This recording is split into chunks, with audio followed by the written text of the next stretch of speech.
Hey guys, welcome to the 2019 CrossFit Games update show. We're about a week out from the CrossFit Games, and today I'm going to be talking about the individual scoring at the CrossFit Games. It can also be applied to the teams as well.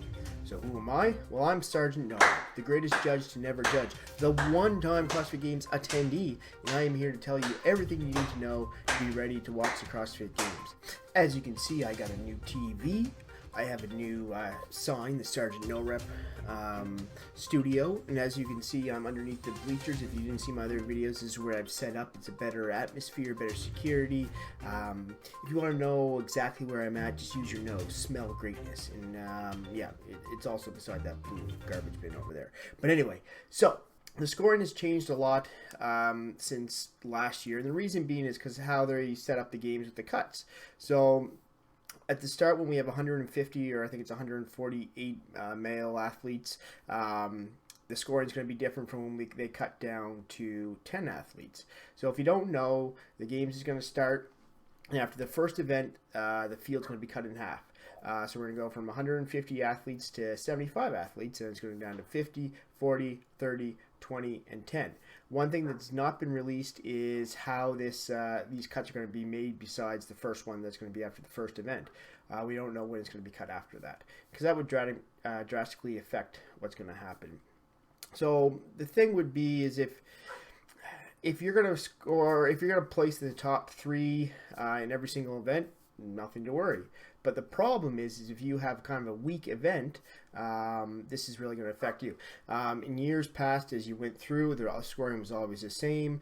So if somebody placed, let's say, poorly on the clean and jerk, max clean and jerk, versus some type of swim, it didn't matter because everybody that did bad on an event was going to be scored the same.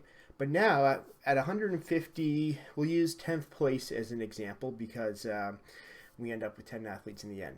So I'm going to pull up the scoring table here so you can follow along a little bit.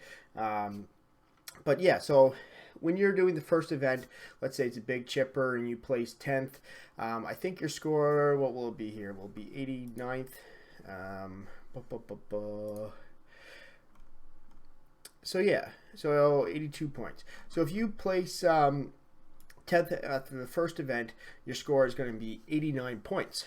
And as you go along, 10th place for the 75 cut will be at 82, 50 will be at 82, 40 will be at 73, 30 will be at 64, 20 athletes will be 55, and 10 athletes will be 10 points for a 10th place finish. So now how does this affect you? So let's say you're a really well-rounded CrossFit athlete, but max snatch is not a great event for you. Let's say the max snatch shows up in the very first event. Well, you're fine because as long as you can fit somewhere in there good, you come in 10th place out of 150 athletes. That's respectable. You get your 82 points and you're fine. But if max snatch comes when you're cut down to 10 athletes, you get 10 points, and that basically kills you because first place is getting 100 points.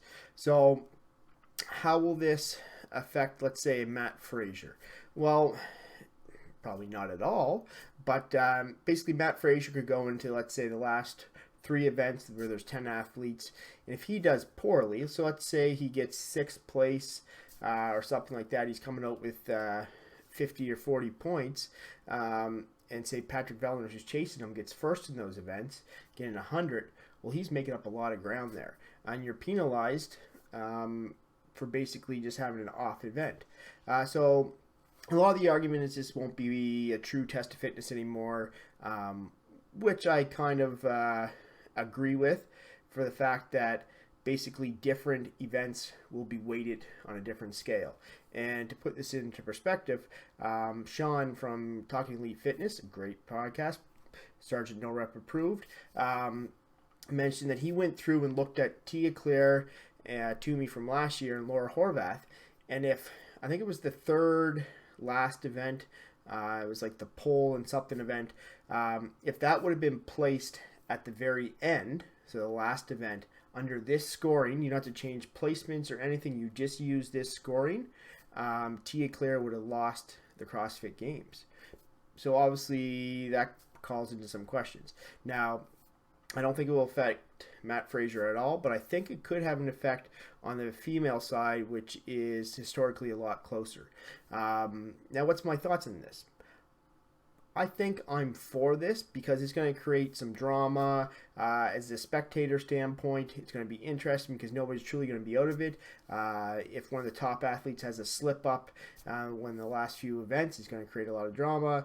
You could see a lot of changing on this leaderboard. Now, if I was an athlete, other than maybe Matt Fraser or even Patrick Vellner, I don't think this will affect. But it's going to penalize some of those good athletes that could be on a podium for one simple little slip up, and I'd hate to see if it was something related to equipment. When you're down to 10, all of a sudden you get a 10 points. That'd be terrible. So what are your thoughts on this new scoring system? So basically, just to sum it up, you want your worst events at the start and your best events at the end, because that's how you make the separation.